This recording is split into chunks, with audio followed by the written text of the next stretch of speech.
Eu sou como aquela pedra em que Moisés teve que bater para sair água, né? Então, tirar a água da pedra. Ele diz, quando a gente bate no Padre Jonas, como se bate na pedra, jorra a água.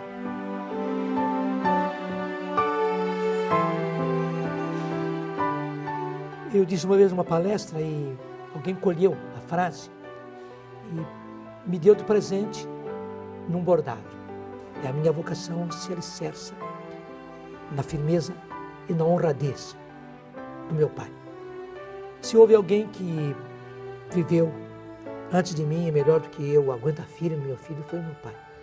Porque eu conto sempre, e quero fazer isso sempre com simplicidade. Minha mãe era filha do terceiro homem da cidade. E chega o meu pai na cidade, pedreiro, simplesmente pedreiro. Quem daria futuro para um pedreiro que chega na cidade? Esse devia ser o meu pai, pelos desígnios de Deus.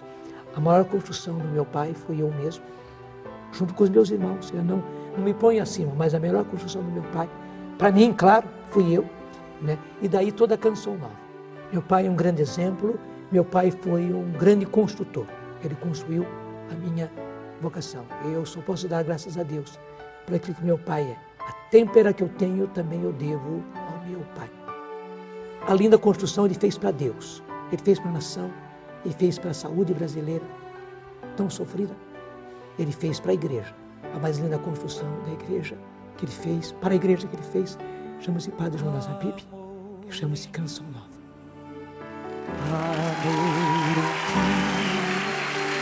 Amor em nós, eu digo que sim. Amor em mim, amor em ti, amor em nós, eu digo que sim.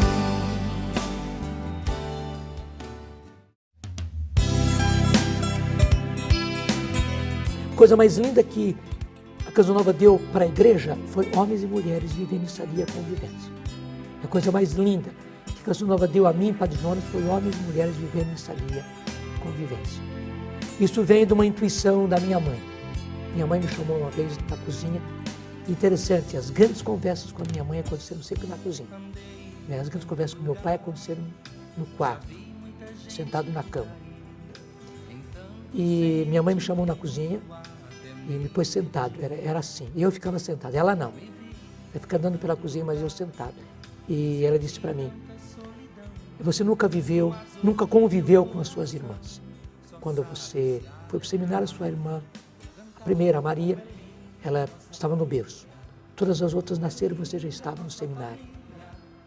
Então, elas não conviveram com você, não você conviveu com elas. Vai chegar um dia que você vai precisar muito delas. Elas vão precisar muito de você.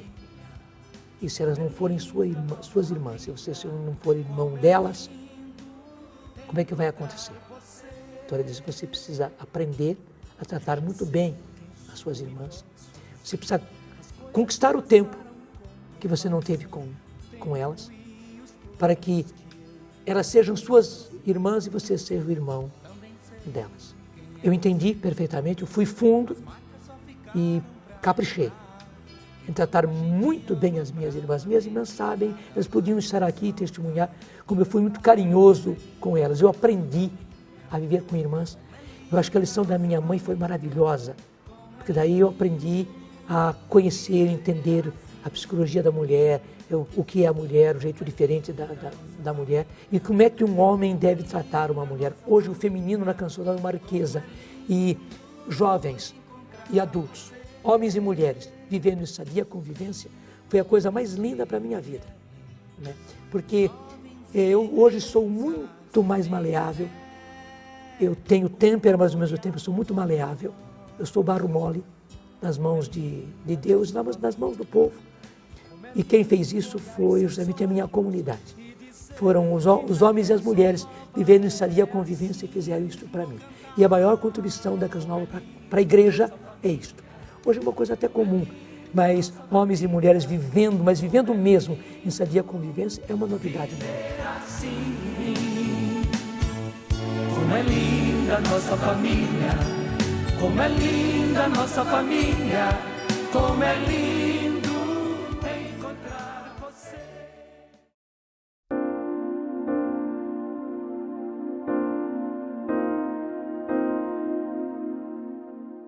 De tudo preciso dizer que o sacerdócio é uma graça, e para mim especialmente. Não houve uma época na minha vida em que eu não quis ser padre. Desde que eu me conheço por gente, né, eu queria ser padre. Interessante, é uma coisa determinante. Eu fui para o seminário antes, cheguei no seminário no dia 3 de setembro de 1949.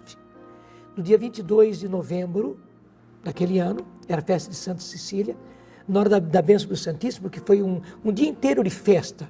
Quando o padre estava dando a bênção, como acontece sempre na Canção Nova, eu disse para o Senhor: Senhor, se a música for útil para o meu sacerdócio, me dá a graça de eu aprender música.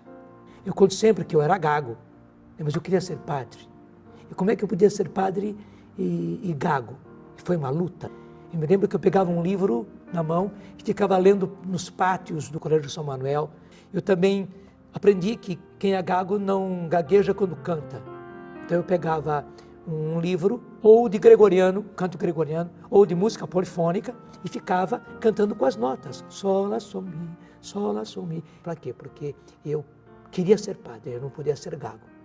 Eu não tenho uma grande voz, mas a minha voz é bem identificada. Aliás, eu tenho uma voz pequenininha, curtinha, rouquinha, com todas essas coisas, mas eu uso bem o meu instrumento. Assim como eu comecei, primeiro tocando na mão. Eu tocava. Hoje eu não sei mais. Eu dava toda escala aqui, eu dava 2 escalas na mão. E tocava músicas assim. Né? Esse foi o meu primeiro instrumento, porque eu precisava saber música.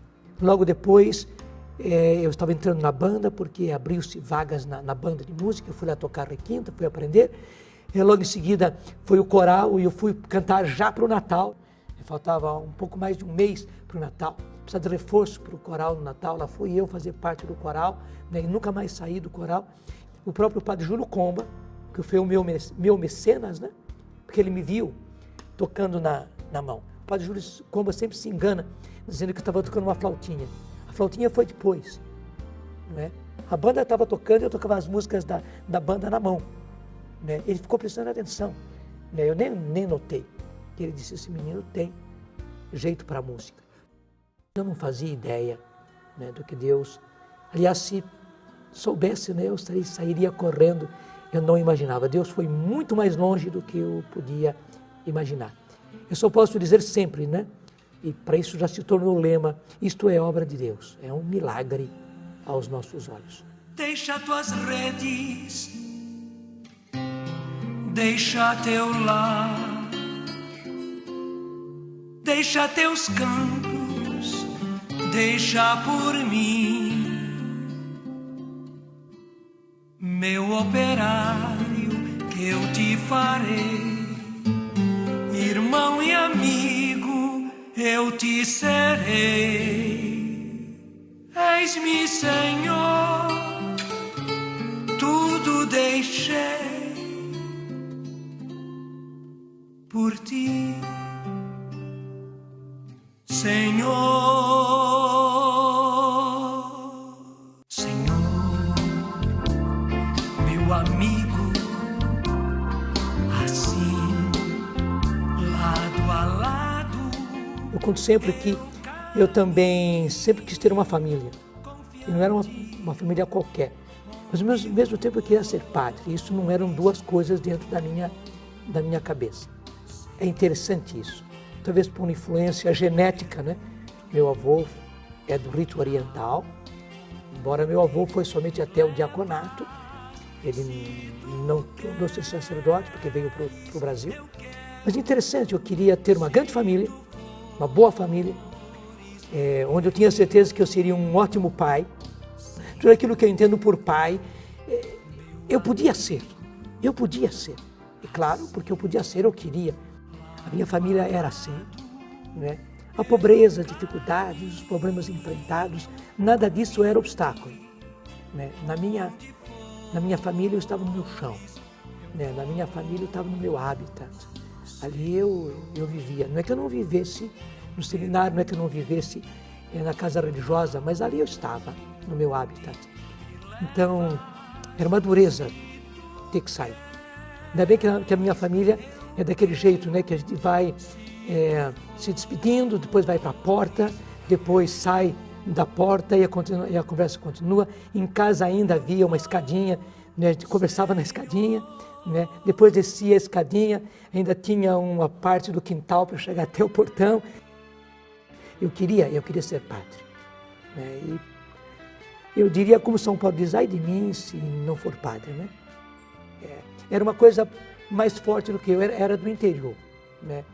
Seduziste-me, Senhor, e me deixei seduzir, e o Senhor foi maior, e o Senhor acabou vencendo, então cada vez era isso mesmo, né? O chamado ao sacerdócio era mais forte, e eu vi que eu tinha que fazer essa entrega, vez por vez, portanto teve valor, né? Eu valorizo a minha vocação.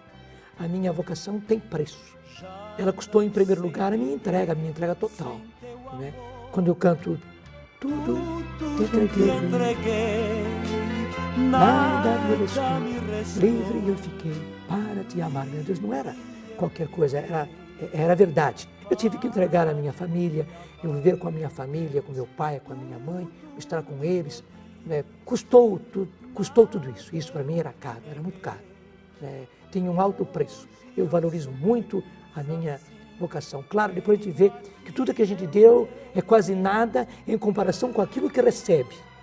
Mas aquilo que a gente deixou é valioso. Eu duvido daqueles que dizem que não deixei nada, não foi difícil. Então essa pessoa não dá valor à sua vocação. Né? A minha vocação tem um preço alto. Me custou muito. Eu posso dizer, me custa ainda muito, porque a gente continua lutando. As lutas hoje são outras, né? Mas ela custou muito, ela custa muito, ela tem um grande valor. A minha vocação é valorizada. Uma canção, as juras de amor por ti, meu Deus. Entraste em minha vida, sedutor. Já não sei viver sem teu amor. Porque eu era padre novo, bem novo. Eu estava começando apenas com missa para jovens e um pequeno grupo de jovens. E caiu nas minhas mãos um livro que era o resultado, era o trabalho de conclusão de curso de religiosos e religiosas que faziam um curso de pastoral sobre o seguinte: para que uma comunidade, os objetivos desta comunidade, deste grupo aconteça, é preciso que um grupo menor se disponha a viver profundamente aquilo que é proposto para o grupo todo. Aquilo foi uma intuição para mim, porque eu percebia que os jovens precisavam de uma experiência de Deus. Eu parti para encontros de jovens e tudo mais que Deus foi me levando a fazer. Foi daí que surgiu a comunidade Canção Nova. Para quê? Para que hoje nós, que somos um grupo grande, sejamos esse fermento, hoje num grupo muito maior. Hoje nós somos uma comunidade profética, né, para o mundo de hoje. Hoje somos uma comunidade profética para a igreja.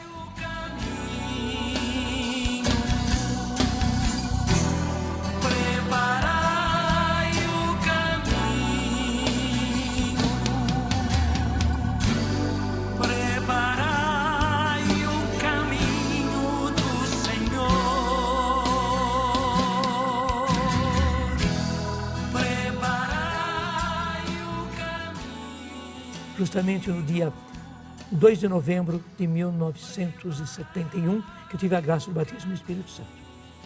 O Padre Haroldo fez um dia que nós chamamos de Retiro da Boa Morte para os nossos seminaristas, no qual ele falou do que estava acontecendo na igreja, do derramamento do Espírito Santo. Ele falou sobre a renovação carismática. Né? Eu não entendi o que era batismo no Espírito. Ele falou sobre os dons do Espírito Santo. Eu conhecia os dons, mas eu não entendi o que eram os dons sendo usados na prática. Dom de línguas. Eu também achei esquisitérrimo aquilo. Né? E dom de curas acontecendo. Mas aconteceu comigo.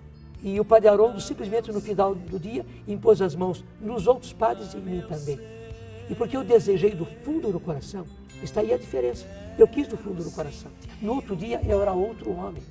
Eu comecei a rezar de maneira diferente. Eu pegava o ofício divino e eu rezava com gosto, com satisfação. E logo depois, eu já comecei, né, com a graça da cura interior. Primeira vez que oraram pela minha cura interior, eu chorei que parecia que eu ia desmoronar, né? E tanta coisa Deus foi curando. E não parou. Deus veio curando, curando, curando, curando. Realmente, uma pessoa curada interiormente, tudo vai se mudando dentro dela. Muda-se o interior e mudando-se o interior, muda-se também o exterior. Inunda meu ser, ai, inunda meu ser. Inunda meu ser, ai, inunda meu ser. Inunda meu ser, ai, inunda meu ser. Inunda meu ser, ai, inunda meu ser. Nós nos propusemos a construir a casa da Canção Nova. Não tínhamos o dinheiro para fazer isso. Era um empreendimento muito grande para nós. E eu percebia que era a vontade de Deus. Deus foi dando provas e provas e provas e provas, e Deus foi inclusive também nos encurralando, de maneira que nós não tínhamos outra possibilidade a não ser construir, mas eu não tinha meios. Então, daí eu tive que colocar todos os meus planos por terra e apenas confiar em Deus, confiar na providência. E interessante, eu fiz um propósito assim, meu pai era pedreiro a vida inteira e eu vi que o pedreiro sempre ganha por semana. E meu pai precisava ir em casa, minha mãe ficava aguardando pelo ordenadinho, o soldo semanal, né? Porque era com aquilo que a gente se sustentava. Nós não tínhamos com as pessoas o ordenado de um mês inteiro para você planejar, só tinha o da semana. Então eu disse, meu Deus, eu não posso falhar com o soldo semanal dos pedreiros e dos serventes.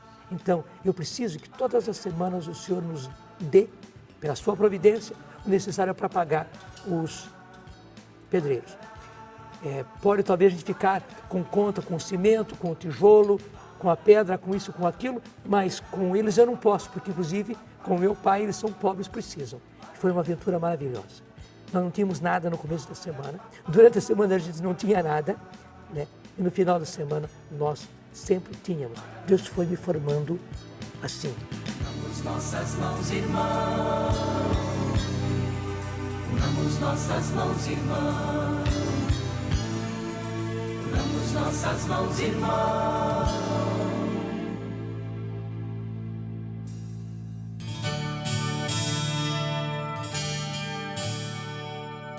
Todas as vezes que eu vi que a vontade de Deus estava por ali e que eu não tinha os meios, eu usava a medalhinha.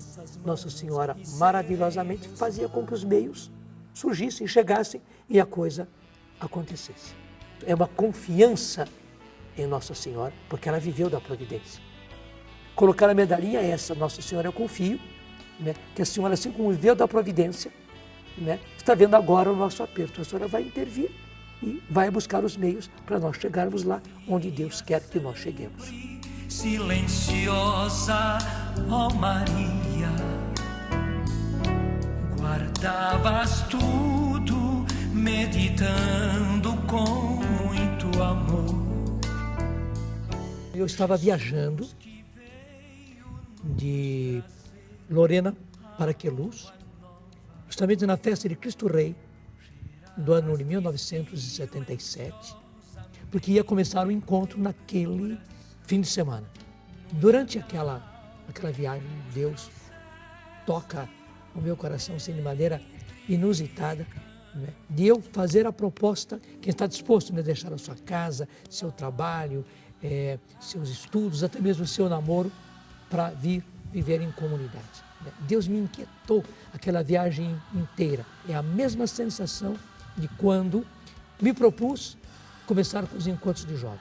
Agora, é difícil dizer, né, o que a gente sente, mas que sente que é diferente, não é coisa minha, não é coisa dos outros, não é resultado dos meus pensamentos, não era resultado daquilo que eu vinha. Claro, eu tinha ideia de comunidade, tinha, eu já falava de comunidade, já falava, mas era totalmente diferente. Naquela hora eu percebi, era Deus me movendo. Todo assim que eu disse para ele, olha, Senhor, é uma coisa tão absurda eu chegar nesse encontro e dizer quem está disposto a deixar casa, estudo, trabalho, até mesmo namoro, para virmos viver em comunidade. É uma coisa tão absurda, né, que eu vou fazer. O Senhor está me inquietando tanto que eu vou fazer. Tinha quase a certeza que ninguém iria topar, mas ao mesmo tempo eu tinha certeza que haveria jovens que iam acolher, né? Então, até vamos dizer, humanamente, eu achava, não, ninguém vai. Eu vou soltar assim, ninguém vai. E eu vou ficar muito tranquilo. Mas ao mesmo tempo havia uma outra intuição. Eu percebo, era essa intuição divina, era essa moção de Deus dizendo, não, haverá gente que vai levantar a mão e não serão poucos. Realmente eu fiquei surpreso quando naquela noite uma grande parte dos jovens levantaram a mão. Hoje eu posso dizer para qualquer um, você pode acreditar tanto quanto eu, porque o único instrumento que Deus usou comigo foi o instrumento da fé. Minha vida, Jesus, entreguei a Ti e me comprometi a entregar por amor. Senhor, confirmar esta decisão de morrer pelo irmão, se preciso for. Deus foi agindo na minha vida, Deus foi pontilhando a minha vida, me provando com fatos, né, que Ele me queria pai de uma geração, de uma grande geração, e que essa geração produziria muito mais do que eu. Uma das demonstrações é essa, que eu digo sempre que eu quero que os meus filhos sejam melhores do que eu, né, que eles rezem melhor do que eu, que eles preguem melhor do que eu, que eles façam televisão melhor do que eu, que eles façam rádio melhor do que eu, que eles cantem melhor do que eu, que eles componham melhor do que eu, etc, etc, etc, melhor do que eu. Santos ou nada mais queremos ser. Cantemos juntos. Ou santos ou nada. Quando Isabel Cortez faleceu, em 1991, Isabel Cortez era um dos membros da Canção Nova. Ela foi para a Bahia, nossa primeira missão fora de Queluz e Cachoeira Paulista, e Isabel faleceu lá. Graças a Deus que Dom João Hipólito de Moraes, nosso bispo, veio celebrar, mas como muitas vezes Deus me pega assim de surpresa, né, me pegou mais uma vez, não foi só Dom João, foi Deus. Onde Dom João fez o sinal que eu fosse pregar. E daí, no momento, eu dizia assim, quando a igreja canoniza o santo de uma congregação, de uma obra nova, ela canoniza não apenas a pessoa, mas o estatuto, as regras de vida desta comunidade, deste grupo, desta consagração. Porque uma vez que essas regras de vida, esses estatutos, criaram um santo, a igreja está dizendo, esses estatutos, esse modo de vida, essa maneira de viver é capacitado para produzir santos. Então disse para Dom João, o Senhor não está canonizando a Isabel, mas o falecimento da Isabel nos diz que o modo de vida da Canção Nova é capacitado para formar santos. E daí me voltei para a comunidade presente, quando brotou de dentro de mim essa expressão, daqui para frente, depois desse acontecimento, na Canção Nova, ou santos ou nada. Santos ou nada mais queremos ser. Ou santos ou nada. Ou santos ou nada.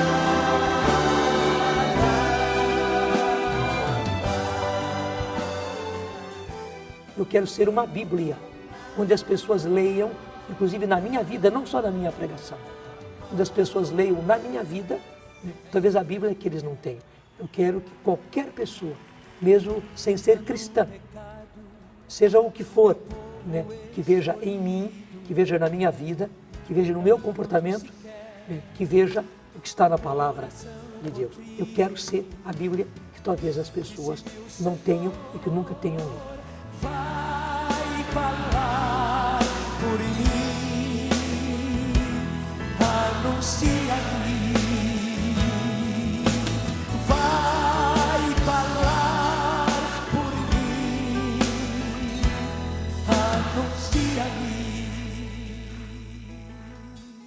Deus me obriga a caminhar como se visse o invisível. Ele me aponta com fatos muito concretos que a Canção Nova vai ser sempre muito maior do que eu. Que ela vai sempre superar a minha própria visão. Só que ele não me mostra concretamente como é. É como um menino em cima da corda bamba, né? Onde ele não pode parar. Ele tem que colocar os olhos fixos em Deus. Com os olhos fixos em Deus, ele precisa caminhar, né? Passo depois de passo. Deus me faz saber apenas o passo seguinte. Isso é a minha vida. Ela foi assim, como se visse, como se estivesse vendo o invisível, eu caminho. E eu digo para os meus filhos, vivam assim porque é uma grande aventura. Isso é viver a fé. Por mim, anuncia-me.